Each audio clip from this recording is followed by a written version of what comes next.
Hello guys, आज है class 11 के अकाउंटेंसी का वीडियो नंबर 11 और हम लोग आज के इस वीडियो में डिस्कस करने वाले हैं सम इम्पॉर्टेंट जर्नल एंट्रीज। मतलब important in the sense special journal entries. हम लोगों ने प्रीवियस वीडियो में डिस्काउंट से रिलेटेड कॉन्सेप्ट को क्लियर कर लिया था। अब देखते हैं कि कुछ जर्नल में भी स्पेशल जर्नल एंट्रीज होती हैं, उसे कॉन्सेप्चुअली भी समझा जा सकता है और कुछ कुछ तो याद कर लेते हैं। बट हाँ, एग्जाम में ये क्वेश्चन देखने को मिलते हैं, तो क्योंकि हमारे स्टूडेंट हो तो सारे क्वेश्चन को अटेम्प्ट करना जरूरी है और इसे लॉजिकली समझना बहुत जरूरी है। तो वीडियो को लॉजिकली समझना और हर एक जर्नल एंट्री को इजी वे में याद करते हुए चलना। सबसे पहला जर्नल एंट्री हम लोग देखते हैं।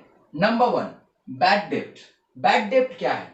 बैड डेब्ट का मतलब है जो हमारा डेटर है वो डेटर कहीं ना कहीं किसी भी तरीके से, कोई भी रीजन हो सकता है, उससे हमें पैसा नहीं मिला, ठीक है, या वो लेके भाग गया या इंसॉल्वेंट हो गया, कोई भी रीजन हो सकता है, ठीक है। तो उसे हम लोग बोलते हैं बैड डेट, मतलब बैड डेटो। बैड डेटर का जर्नल एंट्री क्या होता है? Bad debt account debit to debtor, मतलब expenses are debit under nominal account, clear है। और मॉडर्न अप्रोच में भी एक्सपेंसेस इंक्रीज होता है तो डेबिट होता है, तो bad debt account debit. But debtor घटेगा ना बढ़ेगा? डेटर घटेगा, मतलब asset decreases, credit, bad debt account debit to debtor. अब क्या होता है नेक्स्ट? इसमें दो एंट्री देखने को मिलती है। दूसरा होता है bad date recovery. Bad debt recovery, अब क्या हुआ, वही मालिक गया, पैसा डूब गया, कोई दिन देखने को मिल गया, वो बोला भाई सुन इधर, मेरा पैसा दे के जा, नहीं तो तुमको जाने नहीं देंगे। इसका मतलब क्या हुआ, जो पैसा लेके भागा था कोई भी रीजन, ठीक है, वो दिख गया, उसे मालिक ने देखा और उससे कुछ भी मिला, मतलब समझने का यही टर्म है, तो उसे हम लोग क्या बोलते हैं? बैड डेब्ट रिकवरी। जो बैड डेब्ट हो गया था उसे हम लोगों ने रिकवर कर लिया, ठीक है। तो रिकवर करने से पैसा आता है ना जाता है? पैसा आता है, मतलब cash account debit. Cash account debit हो गया टू बैड डेब्ट recovered. Am I clear? Next बात करते हैं नंबर सेकंड जर्नल एंट्री, वो है आउटस्टैंडिंग एक्सपेंसेस। ये देखने को मिलती है। अब आउटस्टैंडिंग एक्सपेंसेस क्या है? आउटस्टैंडिंग मतलब बकाया। इसका मतलब जो खर्च है वो बकाया है, मतलब अभी तक हम लोगों ने पे नहीं किया है ड्यूरिंग एन अकाउंटिंग ईयर, ठीक है, या अकाउंटिंग ईयर बोलो या मंथ वाइज बोल लो। जिस खर्च को तुमने पे नहीं किया है वो तुम्हारा आउटस्टैंडिंग खर्च मतलब एक्सपेंसेस है। तो journal entry, let suppose example लो, तुम्हारे एम्प्लॉय को तुमने सैलरी नहीं दिया, ठीक है, और उसको सैलरी वो विड्रॉ करता था 10,000 पर मंथ, तो अभी तुमने कोई भी सैलरी नहीं दिया, ठीक है। तो जर्नल एंट्री क्या होगा? जर्नल एंट्री होगा एक्सपेंसेस, मतलब salary account debit to outstanding expenses, मतलब आउटस्टैंडिंग सैलरी। क्लियर है? एक्सपेंसेस के जगह उस पर्टिकुलर खर्च को लिख देना, ठीक है। नेक्स्ट बात करते हैं प्रीपेड एक्सपेंसेस। प्रीपेड एक्सपेंसेस का मतलब क्या है? प्रीपेड आउटस्टैंडिंग एक्सपेंसेस मतलब अभी तक खर्च को हम लोगों ने दिया नहीं है, मतलब पे ऑफ नहीं किया, तो वो हमारे लिए क्या होगा? ये हमारे लिए लायबिलिटी हो जाएगा, ठीक है। देन जस्ट उसके opposite prepaid expenses. Prepaid expenses का मतलब है कि हम लोगों ने खर्च को पहले ही पे कर दिया, मतलब पेड इन एडवांस, ठीक है। उसके बाद हम उसको बाद में यूज करेंगे। फॉर एग्जांपल टेलीफोन बिल, मतलब मोबाइल बिल, क्या करते हैं? पहले प्रीपेड करते हैं, देन उसके बाद कंजम्पशन करते हैं उस सर्विस को, ठीक है। तो ये बाय नेचर क्या होगा? एसेट होगा, एसेट्स। क्लियर है? तो मान लो कि रेंट है, रेंट तुम इसी एग्जांपल को समझो, रेंट है, वो रेंट तुम 10,000 रुपीज पर मंथ पे करते हो, ठीक है। अब सोचना ध्यान से, इसको दो तरीके से समझा जा सकता है और अलग अलग दोनों एंट्री है, अलग अलग कॉन्सेप्चुअल आइडियाज के साथ अलग अलग जर्नल एंट्री देखने को मिलते हैं। क्या है? ये रेंट मान लो तुमने 1 साल का, तो ये पर मंथ है, ठीक है, ये पर मंथ है, रेंट पे करते हो 10,000। तुमने एक अकाउंटिंग ईयर में मान लो 20-21 का जो अकाउंटिंग ईयर है उसमें तुमने 1 साल का फुल्ली रेंट पे कर दिया एडवांस में, तो कितना होगा? 1,20,000 होगा ना तुम्हारा, 10,000 पर मंथ, 12 महीने का हो गया। तो जर्नल एंट्री क्या करोगे? Prepaid rent account debit to cash. समझ में आया बात? अगर 1 साल का पे कर देते हो तो जर्नल एंट्री कैश से एडजस्ट होता है। प्रीपेड एक्सपेंसेस का मतलब prepaid rent account debit expenses की जगह में उसका नाम होगा, then prepaid rent account debit to cash.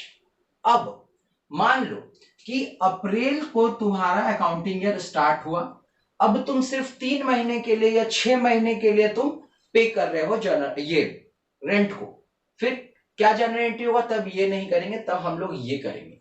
Journal entry क्या होगा, prepaid expenses account debit to expenses, मतलब prepaid rent account debit to rent. Adjustment होगा, देखो यहां से वहां का एडजस्टमेंट होगा, ये याद रखना, ठीक है। नेक्स्ट बात करते हैं डेप्रिसिएशन ऑन एसेट। ये क्या है, डेप्रिसिएशन ऑन एसेट का मतलब है कि परमानेंट जो वैल्यू रिड्यूस होता है फिक्स्ड एसेट में, उसे हम लोग बोलते हैं डेप्रिसिएशन। तो डेप्रिसिएशन बाय नेचर क्या होगा, बाय नेचर वो एक्सपेंसेस है, तो expenses are debit, expenses are debit. और डेप्रिसिएशन होने पर एसेट का वैल्यू इंक्रीज होगा ना डिक्रीज होगा, एसेट का वैल्यू डिक्रीज होगा। तो एसेट का वैल्यू डिक्रीज होने से क्या होता है, क्रेडिट होता है। तो जर्नल एंट्री क्या होगा, depreciation account debit to asset. Clear है। नेक्स्ट जो हमारा एंट्री है वो है इंटरेस्ट ऑन कैपिटल। देखो इंटरेस्ट ऑन कैपिटल और इंटरेस्ट ऑन ड्राइंग, ये हमेशा ये क्लास 12 में भी देखने को मिलेगा, तो ये कॉन्सेप्ट को अभी से ही अपने दिमाग में भरो। इंटरेस्ट ऑन कैपिटल और इंटरेस्ट ऑन ड्राइंग को समझने के लिए दोनों एंटिटी को समझना बहुत जरूरी है। एक तरफ है प्रोप्राइटर मतलब मालिक, और दूसरा है बिजनेस। मालिक अगर बिजनेस में पैसा लगा रहा है, कैपिटल लगा रहा है, तो बिजनेस एक अलग एंटिटी है, उसको उसके बदले में इंटरेस्ट पे करना पड़ेगा। कॉमन सी बात है, हम लोग अगर किसी को कैपिटल, कहीं किसी को पैसा देते हैं तो उसके बदले इंटरेस्ट लेते हैं। सेम कॉन्सेप्ट पे मालिक बिजनेस में पैसा लगा रहा है तो बिजनेस का भी फर्ज बनता है उसे इंटरेस्ट ऑन कैपिटल देना। तो हम लोग जो एंट्री बनाते हैं वो बिजनेस के बुक्स ऑफ अकाउंट में बनाते हैं, तो बिजनेस के हिसाब से इंटरेस्ट ऑन कैपिटल खर्च होगा ना इनकम, सर खर्च होगा। क्लियर है ना, तो खर्च है मतलब डेबिट होगा। क्लियर, तो interest in capital account debit, ठीक है। और टू कैपिटल, कैपिटल मतलब बिजनेस के लिए लाइबिलिटी और बढ़ेगा, कैपिटल तो लाइबिलिटी होता है, तो इंटरेस्ट अगर वो कैपिटल पे देगा तो उसका लाइबिलिटी भी इंक्रीज होगा। तो interest on capital account debit to capital. Am I clear. Just इसके अपोजिट कॉन्सेप्ट में आओ, अगर प्रोप्राइटर मालिक अगर बिजनेस से पैसा निकाले, कोई भी चीज पैसा निकाले या गुड्स निकाले, उसको बोलते हैं ड्राइंग्स। तो बिजनेस बोलेगा अच्छा भाई जब तू मेरे को पैसा दे रहा तो मैं तेरे को इंटरेस्ट दे रहा हूं, अब तू मेरे से जब पैसा निकालेगा तो मुझे भी तुमको इंटरेस्ट देना पड़ेगा। प्रोप्राइटर बोलता है हाँ ठीक है कोई दिक्कत नहीं है। तो अब प्रोप्राइटर के लिए वो क्या होगा, खर्च ना इनकम। अगर वो बिजनेस को क्या देता है इंटरेस्ट ऑन ड्राइंग, तो प्रोप्राइटर के लिए वो खर्च होगा। तो खर्च होगा तो ड्राइंग्स क्या होगा उसके लिए, डेबिट ना क्रेडिट, ड्राइंग से डेबिट होगा, तो ड्राइंग्स अकाउंट डेबिट। ठीक है। इंटरेस्ट ऑन ड्राइंग किसके लिए इनकम, बिजनेस के लिए इनकम होगा ना, तो इनकम सर क्रेडिट मतलब टू इंटरेस्ट ऑन ड्राइंग। ये है पूरा कॉन्सेप्ट इसको लेकर के, ठीक है। याद कर लेना, लिख लो अच्छे तरीके से। जब इंटरेस्ट ऑन कैपिटल होगा, interest on capital account debit to capital, interest on drawing होगा तो क्या होगा, जस्ट उसके opposite drawings account debit to interest on drawing. Clear है।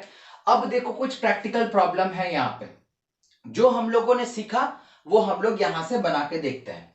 क्या है, received ₹10,000 from Rocky which were written off as bad debt in the previous year. Rocky से receive किया हम लोगों ने 10,000 जो प्रीवियस ईयर में बैड डेट ट्रीट कर चुके थे हम लोग, मतलब रॉकी किसी भी तरीके से लेकर के फरार। अब उसको पकड़े, दे पैसा दे पैसा दे पैसा दे अपना पैसा दे। रॉकी बोला ठीक है 10,000 ले लो। तो क्या हुआ, पैसा आया ना, बैड डेट रिकवर्ड है, याद करो। तो जर्नल एंट्री क्या होगा, cash account debit to bad debt recovered. Clear है। नरेशन वही होगा, being receive from Rocky previously treated as bad debt, journal मतलब नरेशन। नेक्स्ट क्या है, दूसरा salary due to watchman. Watchman को हम लोगों ने सैलरी नहीं दिया, मतलब आउटस्टैंडिंग एक्सपेंसेस है। तो जर्नल एंट्री क्या सीखा हम लोगों ने, expenses account debit to outstanding expenses. Expenses की जगह क्या होगा, salary, salary account debit to outstanding salary. Clear है। अमाउंट लिखते जाना है, वो 10,000 होगा यहाँ पे, 10,000 10,000। ये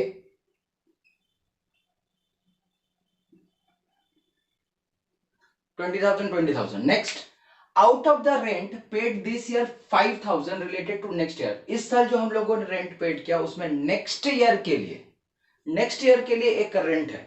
तो जर्नल एंट्री हमारा क्या होगा, नेक्स्ट ईयर के लिए है तो उसमें भी जुड़ा हुआ है। तो जर्नल एंट्री क्या, इस साल तो prepaid expenses account debit to cash होता है, बट नेक्स्ट ईयर के लिए तो जर्नल एंट्री क्या होगा, prepaid rent account debit to rent account, ये 5K होगा, जगह नहीं है 5000 लिखना। क्लियर है? नेक्स्ट क्या है? Provide 20% depreciation on furniture costing 10,000। अच्छा, ये बात है। डेप्रिसिएशन पे क्या, डेप्रिसिएशन लग गया फर्नीचर पे, तो जर्नल एंट्री क्या था? Depreciation account debit to asset. Journal entry 1,00,000 का 20% कितना होगा? 20,000, तो 20,000 लिखेंगे।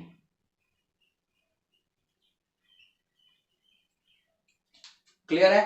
Next, provide 15% interest on capital amounting to ₹2,00,000। क्या है general entry? Interest on capital account debit to capital लिख देंगे। कितना होगा? 2,00,000 का 15% 30,000 होगा ना। 2,00,000 इंटू 15/100 30,000 होगा, देखना। देन लास्ट हमारा ट्रांजेक्शन क्या है? चार्ज इंटरेस्ट ऑन ड्रॉइंग ₹8,000, ये वाला। जर्नल एंट्री क्या होगा? बोलो, तुम लोग बोलो मेरे साथ। Sir, drawings account debit to interest on drawing rupees, यही 8,000। क्लियर है? तो इस तरीके से ये जो स्पेशल जर्नल एंट्रीज है उससे डील करना पड़ता है, और ये तुम लोगों के परीक्षा में 1000% श्योर आएगा ही आएगा। अच्छे तरीके से कॉन्सेप्चुअली इसे क्लियर करना और एग्जाम में तोड़ देना अच्छे तरीके से। तो आज के इस वीडियो में हम लोग यहीं पे सम अप करते हैं, मिलते हैं नेक्स्ट वीडियो में। तब तक के लिए stay with me, thank you.